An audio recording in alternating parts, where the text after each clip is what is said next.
Assalamualaikum warahmatullahi wabarakatuh. Perkenalkan, nama saya Tajih Letul Aulia. Saya dari kelas 04 FKKP 012L.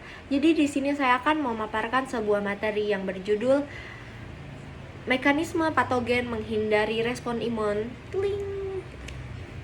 Jadi apa sih patogen itu? Patogen adalah mikroorganisme yang menyebabkan penyakit pada organisme lain. Jadi patogen itu bisa virus dan bakteri dan bisa menyebabkan penyakit ke manusia, hewan gitu. Jadi pada kondisi normal,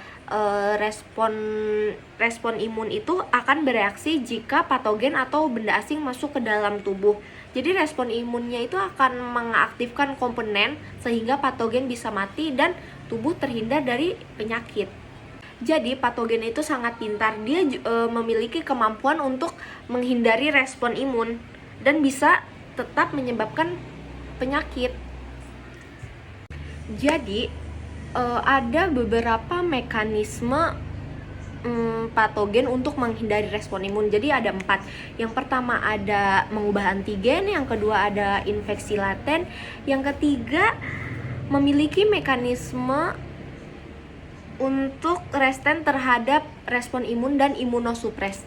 Jadi itu akan saya jelaskan satu persatu. Yang pertama, mengubah antigen.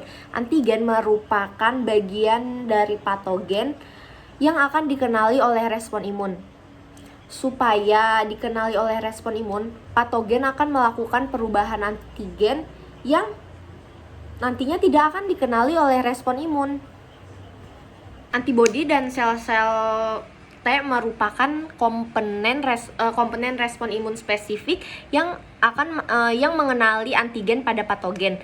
Mekanisme pengenalan antigen ini sangat penting untuk menghasilkan respon imun memori untuk mengingat bentuk antigen dari patogen tertentu. Dan variasi antigen itu sangat banyak sekali. Saya akan menunjukkan gambarnya di sini. Menjelaskan bagaimana sistem imun mengenali dan melawan patogen melalui antigen. Jadi kayak di sini ada patogen yang warna pink, terus oranye, terus habis itu ada juga yang warna biru. Saat memasuki tubuh, patogen atau penyakit itu tuh akan membawa antigen baru dari tubuh. Kayak misalnya antibodi itu tuh kayak bekerjanya kayak kunci yang cocoknya tuh bentuk dari antigen tertentu. Kayak ini contohnya yang warna pink, itu kan ujungnya bentuknya kayak lancip gitu. Nah, si antibodinya juga lancip karena biar cocok. Tapi kalau misalnya tubuh kita ngetemuin patogen yang baru, virusnya tuh belum dikenalin gitu, maka nggak bakal ada antibodi yang cocok karena antibodi itu terbentuknya yang sesuai si patogen yang udah terbentuk gitu. Jadi antibodi itu tuh sifatnya spesifik terhadap antigen. Jadi tubuh tuh harus membentuk antibodi yang baru untuk ngelawan patogen yang baru itu. Terus yang kedua itu ada infeksi laten. Pada jenis infeksi ini, patogen akan melakukan berbagai cara untuk bersembunyi dari respon imun. Di fase ini, patogen tidak menyebabkan penyakit, tetapi ketika terdapat beberapa faktor seperti stres, malnutrisi, pokoknya menurunkan respon imun, maka infeksi ini akan berubah menjadi infeksi aktif dan menyebabkan penyakit. Terus yang ketiga, memiliki mekanisme untuk resisten terhadap respon imun. Resistensi ini dilakukan oleh patogen agar dapat bertahan meskipun telah dikenali oleh respon imun. Salah satu contohnya mekanisme resistensi yang dilakukan oleh bakteri yang menyebabkan penyakit TBC.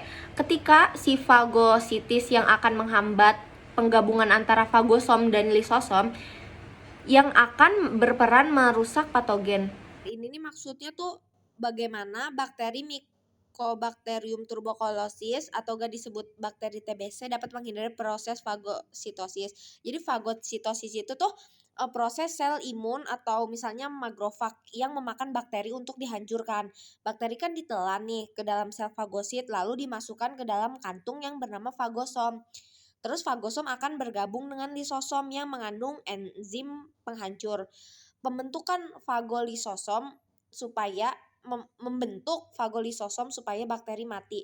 Tapi Mycobacterium tuberculosis itu tuh punya trik lah cara untuk menghindari proses ini. Bisa mencegah penyatuan fagosom dengan lisosom sehingga tidak akan terbentuk fagolisosom. Terus bisa tetap hidup dan berkembang biak di dalam fagosom kayak gitu.